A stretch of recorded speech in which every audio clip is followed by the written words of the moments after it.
श्री गणेशाय नमो नमः। ओम नमः शिवाय। जय गुरुजी। शुक्राना गुरुजी। रुद्र संहिता प्रथम सृष्टि खंड। ऋषियों के प्रश्न के उत्तर में नारद ब्रह्म संवाद की अवतारणा करते हुए सूत जी का उन्हें नारद मुँह का प्रसंग सुनाना। काम विजय के गर्व से युक्त हुए नारद का शिव ब्रह्मा तथा विष्णु के पास जाकर अपने तप का प्रभाव बताना, जो विश्व की उत्पत्ति, स्थिति और लय आदि के एकमात्र कारण हैं। गौरी गिरिराज कुमारी उमा के पति हैं, तत्वज्ञ हैं, जिनकी कीर्ति का कहीं अंत नहीं है, जो माया के आश्रय होकर उससे अत्यंत दूर हैं तथा जिनका स्वरूप अचिंत्य है। उन विमल बोध स्वरूप भगवान शिव को मैं प्रणाम करती हूँ। मैं स्वभाव से ही उन अनादि शांत स्वरूप एकमात्र पुरुषोत्तम शिव की वंदना करती हूँ, जो अपनी माया से इस संपूर्ण विश्व की सृष्टि करके आकाश की भांति इसके भीतर और बाहर भी स्थित है। जैसे लोहा चुंबक से आकृष्ट होकर उसके पास ही लटका रहता है, और उसी प्रकार ये सारे जगत सदा सब और जिसके आसपास ही भ्रमण करते हैं, जिन्होंने अपने से ही इस प्रपंच को रचने की विधि बताई थी, जो सबके भीतर अंतर्यामी रूप से विराजमान है तथा जिनका अपना स्वरूप अत्यंत गूढ़ है, उन भगवान शिव की मैं सादर वंदना करती हूँ। व्यास जी कहते हैं, जगत के पिता भगवान शिव, जगत माता कल्याणमयी पार्वती तथा उनके पुत्र गणेश जी को नमस्कार करके हम उस पुराण का वर्णन करते हैं। एक समय की बात है, नैमिषारण्य में निवास करने वाले शौनक आदि सभी मुनियों ने उत्तम भक्ति भाव के साथ सूत जी से पूछा। ऋषि बोले, महाभाग सूत जी, विद्वेश्वर संहिता की जो साध्य साधन खंड नाम वाली शुभ एवं उत्तम कथा है, उसे हम लोगों ने सुन लिया। उसका आदि भाग भी बहुत ही रमणीय है तथा वह शिव भक्तों पर भगवान शिव का वात्सल्य एवं स्नेह प्रकट करने वाली है। विद्वान, अब आप भगवान शिव के उत्तम उत्तम स्वरूप का वर्णन कीजिए, साथ ही शिव और पार्वती के दिव्य चरित्रों का पूर्ण रूप से श्रवण कराइए। हम पूछते हैं, निर्गुण महेश्वर लोक में सगुण स्वरूप कैसे धारण करते हैं? हम सब लोग विचार करने पर भी शिव के तत्व को नहीं समझ पाते। सृष्टि के पहले भगवान शिव किस प्रकार अपने स्वरूप से स्थित होते हैं, फिर सृष्टि के मध्य काल में वे भगवान किस तरह क्रीड़ा करते हुए सम्यक व्यवहार बर्ताव करते हैं, और सृष्टि कल्प का अंत होने पर वे महेश्वर देव किस रूप में स्थित रहते हैं। लोक कल्याणकारी शंकर कैसे प्रसन्न होते हैं, और प्रसन्न हुए महेश्वर अपने भक्तों तथा दूसरों को कौन सा उत्तम फल प्रदान करते हैं, यह सब हमसे कहिए। हमने सुना है कि भगवान शिव शीघ्र प्रसन्न हो जाते हैं। वे महान दयालु हैं, इसलिए अपने भक्तों को कष्ट में नहीं देख सकते। ब्रह्मा, विष्णु और महेश, ये तीन देवता शिव के ही अंग से उत्पन्न हुए हैं। उनके प्राकट्य की कथा तथा उनके विशेष चरित्रों का वर्णन कीजिए। हे प्रभु, आप उमा के आविर्भाव और विवाह की भी कथा कहिए। विशेषतः उनके गृहस्थ धर्म का और अन्य लीलाओं का भी वर्णन कीजिए। निष्पाप सूत जी, हमारे प्रश्न के उत्तर में आपको ये सब तथा दूसरी बातें भी अवश्य कहनी चाहिए। सूत जी ने कहा, हे मुनीश्वरों, आप लोगों ने बड़ी उत्तम बात पूछी है। भगवान सदाशिव की कथा में आप लोगों की जो आंतरिक निष्ठा हुई है, इसके लिए आप धन्यवाद के पात्र हैं। ब्राह्मणों, भगवान शंकर का गुणानुवाद सात्विक, राजस तथा तामस तीनों ही प्रकृति के मनुष्य को सदा आनंद प्रदान करने वाला है। पशुओं की हिंसा हिंसा करने वाले निष्ठुर कसाई के सिवा दूसरा कौन पुरुष उस गुणानुवाद को सुनने से का ऊब सकता है, जिनके मन में कोई तृष्णा नहीं है। ऐसे महात्मा पुरुष भगवान शिव के उन गुणगानों का गान करते हैं, क्योंकि वह गुणावाली संसार रूपी रोग की दवा है, मन तथा कानों को प्रिय लगने वाली और संपूर्ण मनोरथों को देने वाली है। हे ब्राह्मणों, आप लोगों के प्रश्न के अनुसार मैं यथा बुद्धि प्रयत्न पूर्वक शिव लीला का वर्णन करती हूँ। आप आदर पूर्वक सुने। जैसे आप लोग पूछ रहे हैं, उसी प्रकार देवर्षि नारद जी ने स्वरूपी शिव रूपी भगवान विष्णु से प्रेरित होकर अपने पिता से पूछा था। अपने पुत्र नारद का प्रश्न सुनकर शिव भक्त ब्रह्मा जी का चित्र प्रसन्न हो गया, और वे उन मुनीश्वरों मणि को हर्ष प्रदान करते हुए प्रेम पूर्वक भगवान शिव के यश का गान करने लगे। एक समय की बात है, मुनि शिरोमणि विप्रवर नारद जी ने, जो ब्रह्मा जी के पुत्र हैं, विनित चित्त हो तपस्या में मन लगाया। हिमालय पर्वत में कोई एक गुफा थी, जो बड़ी शोभा से संपन्न दिखाई देती थी। उसके निकट देवनदी गंगा निरंतर वेग पूर्वक बहती थी। वहां एक महान दिव्य आश्रम था, जो नाना प्रकार की शोभा से सुशोभित था। दिव्यदर्शी नारद जी तपस्या करने के लिए उसी आश्रम में गए। उस गुफा को देखकर मुनि व नारद जी बड़े प्रसन्न हुए और सुदीर्घ काल तक वहां तपस्या करते रहे। उनका अंतःकरण शुद्ध था। वे दृढ़ता पूर्वक आसन बांधकर मौन हो प्राणायाम पूर्वक समाधि में स्थित हो गए। ब्राह्मणों, उन्होंने वह समाधि लगाई जिसमें ब्रह्मा का साक्षात्कार करने वाला अहम ब्रह्मास्मि कह यह विज्ञान प्रकट होता है। मुनिवर नारद जी जब इस प्रकार तपस्या करने लगे, उस समय यह समाचार पाकर देवराज इंद्र काँप उठे। वे मानसिक संताप से विह्वल हो गए। मैं ये नारद मुनि मेरा राज्य लेना चाहते हैं। मन ही मन ऐसा सोचकर इंद्र ने उनकी तपस्या में विघ्न डालने के लिए प्रयत्न करने की इच्छा की। उस समय देवराज ने अपने मन से कामदेव का स्मरण किया। स्मरण करते ही कामदेव आ गए। महेंद्र ने उन्हें नारद जी की तपस्या में विघ्न डालने का आदेश दिया। यह आज्ञा पाकर कामदेव बसंत को साथ ले बड़े गर्व से उस स्थान पर गए और अपना उपाय करने लगे। उन्होंने वहां शीघ्र ही अपनी सारी कलाएं रच डाली। वसंत ने भी मदमत होकर अपना प्रभाव अनेक प्रकार से प्रकट किया।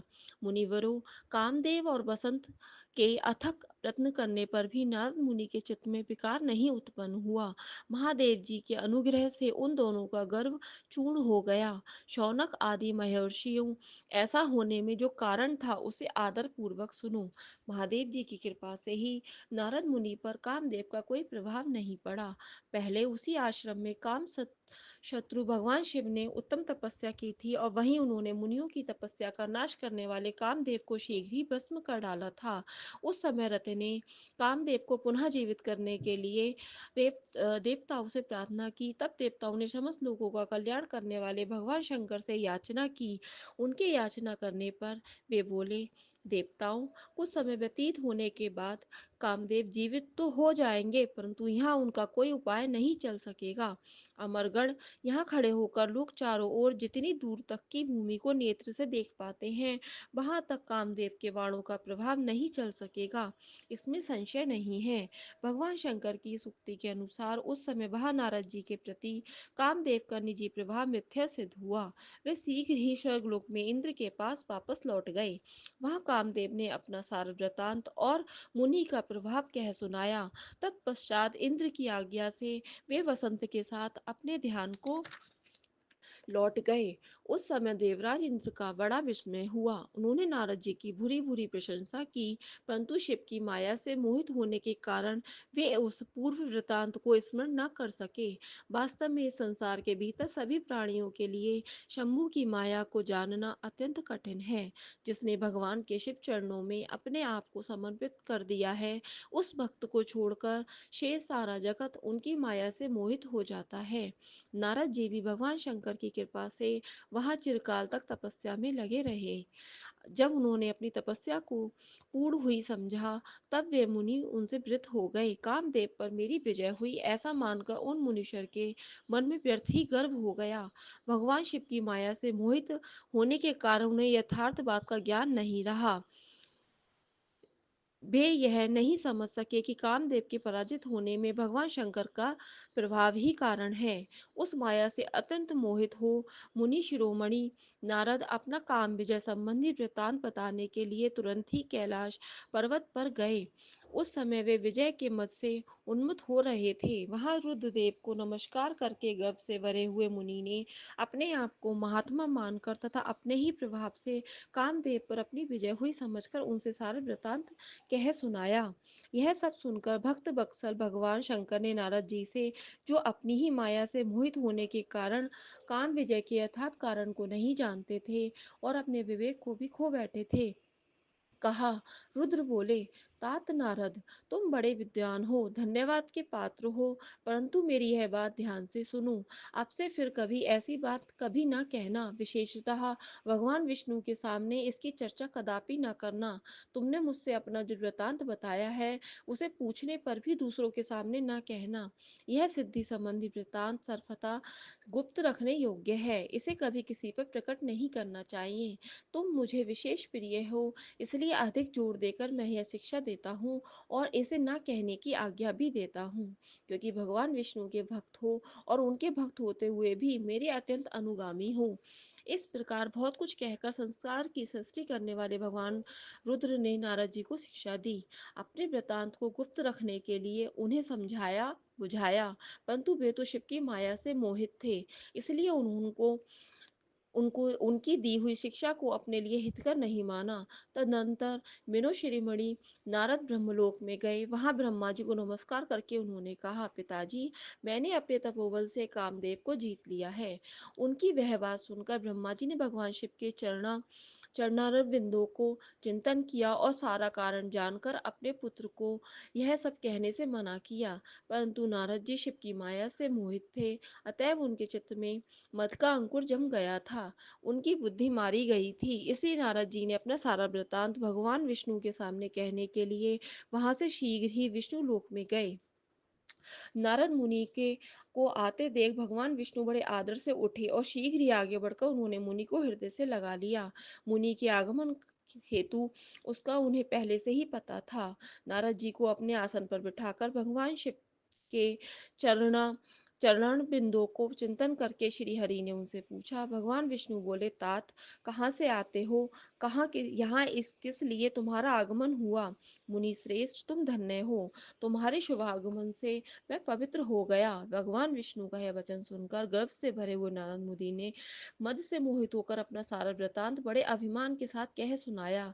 नारद मुनि का वह अहंकार युक्त वचन सुनकर मनीमन भगवान विष्णु ने उनकी काम विजय के यथार्थ कारण को पूर्ण रूप से जान लिया। तत्पश्चात श्री विष्णु बोले, मुनि श्रेष्ठ, तुम धन्य हो, तपस्या के तो तुम भंडार हो ही, तुम्हारा हृदय भी बड़ा उदार है। मुनि, जिसके भीतर भक्ति, ज्ञान और वैराग्य नहीं होते, उसी के मन में समस्त दुखों को देने वाला काम, मोह आदि विकार शीघ्र उत्पन्न होते हैं। तुम तो नैष्ठिक ब्रह्मचारी और सदा ज्ञान वैराग्य से युक्त रहते हो, फिर तुम में काम विकार कैसे आ सकता है? तुम तो जन्म से ही निर्विकार तथा शुद्ध बुद्धि वाले हो। श्री हरि की कही हुई ऐसी बहुत सी बातें सुनकर मीनू मुनि शिरोमणि नारद जोर जोर से हंसने लगे और मनीमन भगवान को प्रणाम करके इस प्रकार बोले। नारद जी ने कहा, स्वामिन, जब मुझ पर आपकी कृपा है, तब बेचारा कामदेव अपना क्या प्रभाव दिखा सकता है? ऐसा कहकर भगवान के चरणों में मस्तक झुकाकर इच्छा अनुसार विचरने वाले नारद मुनि वहां से चले गए। माया निर्मित नगर में शील नदी की कन्या पर मोहित हुए नारद जी का भगवान विष्णु से उनका रूप मांगना, भगवान का अपने रूप के साथ उन्हें बानर का सा मुंह देना, कन्या का भगवान को वरण करना और कुपित हुए नारद का शिव गुणों में श्राप देना। सूत जी कहते हैं, महर्षियों, जब नारद मुनि प्रणाम करवाया उस कन्या को देख नारद मुनि इच्छानुसार वहां से चले गए। तब भगवान शिव की इच्छा से माया विशारद श्री हरि ने तत्काल अपनी माया प्रकट की। उन्होंने मुनि के मार्ग में एक विशाल नगर की रचना की, जिसका विस्तार 100 योजन था। वह अद्भुत नगर बड़ा ही मनोहर था। भगवान ने उसे अपने बैकुंठ लोक से भी अधिक रमणीय बनाया था। नाना प्रकार की वस्तुएं उस नगर की शोभा बढ़ाती थी। वहां स्त्रियों अ, वहाँ स्त्रियों और पुरुषों के लिए बहुत से विहार स्थल थे। वे श्रेष्ठ नगर चारों वर्णों के लोगों से भरा था। वहाँ शील निधि नामक ऐश्वर्यशाली राजा राज्य करते थे। वे अपनी पुत्री का स्वयंवर करने के लिए उद्यत थे, अतः उन्होंने महान उत्सव का आयोजन किया था। उनकी कन्या का वर्ण करने के लिए उत्सुक हो चारों दिशाओं से बहुत से राजकुमार पधारे थे, जो नाना प्रकार की वेशभूषा तथा सुंदर शोभा से प्रकाशित हो रहे थे। उन राजकुमारों से वह नगर भरा पूरा दिखाई देता था। ऐसे सुंदर राजनगर को देख नारद जी मोहित हो गए। वे राजा शील निधि के द्वार पर गए। मुनि शिरोमणि नारद को आया देख महाराज शील नदी ने श्रेष्ठ रत्न में सिंहासन पर बिठाकर उनका पूजन किया। तत्पश्चात अपनी सुंदरी कन्या को, जिसका नाम श्रीमती था, बुलवाया और उससे नारद जी के चरणों में प्रणाम करवाया। उस कन्या को देखकर नारद मुनि चकित हो गए और बोले, राजन, यह देव कन्या के समान सुंदरी महाभागा कन्या कौन है? उनकी यह बात सुनकर राजा ने हाथ जोड़कर कहा, मुने, यह मेरी पुत्री है, जिसका नाम श्रीमती है। अब इसके विवाह का समय आ गया है। यह अपने लिए सुंदर वर चुनने के लिए निमित्त स्वयंवर में जाने वाली है। इसमें सब प्रकार के शुभ लक्षण लक्षित होते हैं। महर्षि, आप इसका भाग्य बताइए। राजा के इस प्रकार प्रश्न पूछने पर काम से विगल हुए मुनिश्रेष्ठ नारद उस कन्या को प्राप्त करने की इच्छा मन में लिए राजा को संबोधित करके इस प्रकार बोले, भूपाल, आपकी यह पुत्री समस्त शुभ लक्षणों से संपन्न है, परम सौभाग्यवती है। अपने महान भाग्य के कारण यह धन्य है और साक्षात लक्ष्मी की भांति समस्त गुणों की आगार है। इसका भावी पति निश्चय ही भगवान शंकर के समान वैभवशाली, सर्वेश्वर, किसी से पराजित न होने वाला, वीर, काम विजयी तथा संपूर्ण देवताओं में श्रेष्ठ होगा। ऐसा कहकर राजा से विदा ले इच्छानुसार विचरने वाले नारद मुनि वहां से चल दिए। वे काम के वशीभूत हो गए थे। शिव की माया ने उन्हें विशेष मोह में डाल दिया था। वे मुनि मनी मन सोचने लगे कि मैं इस राजकुमारी को कैसे प्राप्त करूं। स्वयंवर में आए हुए नरेशों में से सबको छोड़कर यह एकमात्र मेरा ही वरण करे, यह कैसे संभव हो सकता है? समस्त नारियों को सौंदर्य सर्वथा प्रिय होता है। सौंदर्य को देखकर ही वह प्रसन्नता पूर्वक मेरे अधीन हो सकती है, इसमें संशय नहीं है। ऐसा विचार कर काम से विगल हुए मुनिवर नारद भगवान विष्णु का रूप ग्रहण करने के लिए तत्काल उनके लोक में जा पहुंचे। वहां भगवान विष्णु को प्रणाम करके वे इस प्रकार बोले, भगवान, मैं एकांत में आपसे अपना सारा वृतांत कहूंगा। तब बहुत अच्छा कहकर लक्ष्मीपति श्री हरि नारद जी के साथ एकांत में जा बैठे और बोले, मुने, अब आप अपनी बात कहिए। तब नारद जी ने कहा, भगवान, आपके भक्त जो राजा शील नदी हैं, वे सदा धर्म पालन में तत्पर रहते हैं। उनकी विशाल लोचना कन्या है जो बहुत ही सुंदरी है। उसका नाम श्रीमती है। वह विश्व मोहिनी के रूप में विख्यात है और तीनों लोकों में सबसे अधिक सुंदरी है। प्रभु, आज मैं शीघ्र ही उस कन्या से विवाह करना चाहता हूँ। राजा शीलनिधि ने अपनी पुत्री की इच्छा से स्वयंवर रचाया है, इसलिए चारों दिशाओं के वहां सहस्त्रों राजकुमार पधारे हैं। नाथ, मैं आपका प्रिय सेवक हूँ, अतः मुझे आप अपना स्वरूप दे दीजिए, जिससे राजकुमारी श्रीमती निश्चय ही मुझसे बदले। सूत जी कहते हैं, महर्षियों, नारद मुनि की ऐसी बात सुनकर भगवान मधुसूदन हंस पड़े और भगवान शंकर के प्रभाव का अनुभव करके उन दयालु प्रभु ने उन्हें इस प्रकार उत्तर दिया। भगवान विष्णु बोले, मुने, तुम अपने अभिष्ट स्थान को जाओ। मैं उसी तरह तुम्हारा हित साधन करूंगा, जैसे श्रेष्ठ वैद्य अत्यंत पीड़ित रोगी का करता है, क्योंकि तुम मुझे विशेष प्रिय हो। ऐसा कहकर भगवान विष्णु ने नारद मुनि को मुख तो बानर का दे दिया और शेष अंगों में अपने जैसा स्वरूप देकर वे वहां से अंतर्ध्यान हो गए। भगवान की पूर्वोक्त बात सुनकर और उनका मनोहर रूप प्राप्त हो गया समझकर नारद मुनि को बड़ा हर्ष हुआ और वे अपने को कृत्य मानने लगे। भगवान ने क्या प्रयत्न किया है, इसको वे समझ न सके। तदनंतर मुनि श्रेष्ठ नारद शीघ्र ही उस स्थान पर पहुंचे जहाँ राजा शील नदी ने राजकुमारों से भरी हुई स्वयंवर सभा का आयोजन किया था। विप्रो, राजकुमारी राजपुत्रों से घिरी हुई वह दिव्य स्वयंवर सभा दूसरी इंद्र सभा के समान अत्यंत शोभा पा रही थी। नारद जी उस राज्य सभा में जा बैठे और वहां बैठकर प्रसन्न मन से बार बार यही सोचने लगे कि मैं भगवान विष्णु के समान रूप धारण किए हुए हूँ, अतः वह राजकुमारी अवश्य मेरा ही वरण करेगी, दूसरे का नहीं। मुनि श्रेष्ठ नारद को यह ज्ञात नहीं था कि मेरा मुंह कितना कुरूप है। उस सभा में बैठे हुए सब मनुष्यों ने मुनि को उनके पूर्व रूप में ही बैठे हुए जब मनुष्य ने पूर्व रूप में ही देखा। राजकुमार आदि कोई भी उनके पूर्व रूप परिवर्तन के रहस्य को न जान सका। वहां नारद जी की रक्षा के लिए भगवान रुद्र के दो पार्षद आए थे, जो ब्राह्मण का रूप धारण करके गूढ़ भाव से वहां बैठे थे। वे ही नारद जी के रूप परिवर्तन के उत्तम भेद को जानते थे। मुनि को कामावेश से मूढ़ हुआ जान वे दोनों पार्षद उनके निकट गए और आपस में बातचीत करते हुए उनकी हंसी उड़ाने लगे, परंतु मुनि तो काम से बेघर हो रहे थे, अतः उन्होंने उनकी यथार्थ बात भी अनसुनी कर दी। वे मोहित हो श्रीमती को प्राप्त करने की इच्छा से उसके आगमन की प्रतीक्षा करने लगे। इसी बीच में वह सुंदरी राजकन्या स्त्रियों से घिरी हुई अंतःपुर से वहां आई। उसने अपने हाथ में सोने की एक सुंदर माला ले रखी थी। वह शुभ लक्षणा राजकुमारी स्वयंवर के मध्य भाग में लक्ष्मी के समान खड़ी हुई अपूर्व शोभा पा रही थी। उत्तम व्रत का पालन करने वाली वह भूप कन्या माला हाथ में लेकर अपने मन के अनुरूप वर का अन्वेषण करती हुई सारी सभा में भ्रमण करने लगी। नारद मुनि का भगवान विष्णु के समान शरीर और बानर जैसा मुंह देखकर वह कुपित हो गई और उनकी ओर से दृष्टि हटाकर प्रसन्न मन से दूसरी ओर चली गई। स्वयंवर सभा में अपने मनोवांछित वर को न देखकर वह भयभीत हो गई। राजकुमारी उस सभा के भीतर चुपचाप खड़ी रह गई। उसने किसी के गले में जयमाला नहीं डाली। इतने में ही राजा के समान वेशभूषा धारण किए भगवान विष्णु वहां आ पहुंचे। किन्हीं दूसरे लोगों ने उनको वहां नहीं देखा। केवल उस कन्या को ही की ही दृष्टि उन पर पड़ी। भगवान को देखते ही उस परम सुंदरी राजकुमारी का मुख प्रसन्नता से खिल उठा। उसने तत्काल से ही उनके कंठ में वह माला पहना दी।